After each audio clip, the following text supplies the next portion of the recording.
Catch নয়, 2000 বছরের গ্লানি তার টুটি মুঠোয় ভরে ডিপ কভারের দিকে দৌড় দিলেন। ডিপ কভার থেকে ভারতবর্ষের সমস্ত মাকে বললেন, মা দেখো, মেয়েরা পারে। মা, তোমাকে একদিন ক্রিকেট মাঠ থেকে তাড়িয়ে দিয়েছিল পাড়ার ছেলেরা, বলেছিল যা উঠোনে বসে পুতুল খেল। আমি সেই উঠোন থেকে উঠে এসেছি আর একটা উঠোনে। মধ্যরাতে 60 কোটি চোখ তাকিয়ে আছে যেই উঠোনের দিকে। সেই নবী মুম্বাইয়ের ভরা স্টেডিয়াম থেকে বলছি, মেয়েরা পারে।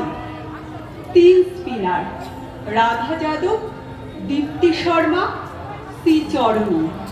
কোথায় গেল তাদের কানের দুল?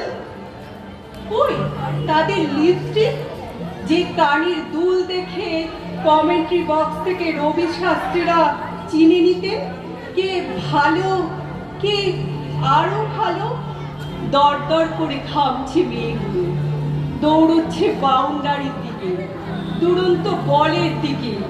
বল নয়, নিজের দুরন্ত আত্মার দিকে। ঘামে ভেজা মেয়েদের মুখ যে এত সুন্দর হতে পারে তা আমি কখনো ভাবিনি। আমি ভেবেছিলাম রাধা শুধু যমুনাতে জল আনতে যায়। বাংলার মেয়ে রিচা ঘোষ বললেন, একটাই কথা ছিল, শরীরের শেষ বিন্দু দিয়ে দিতে হবে। সৌরভ যা পারেননি, রিচা সেই বিশ্বকাপ হাতে ধরলেন। 22 রাত না ঘুমিয়ে মেয়েটা মাঠে নেমেছিল, আরো 22 রাত জাগতে পারবে। স্বপ্ন কাকে বলে যেটা আমরা ঘুমিয়ে দেখি? না না না, স্বপ্ন তাকে বলে যা আমাদের ঘুমোতে দেয় না।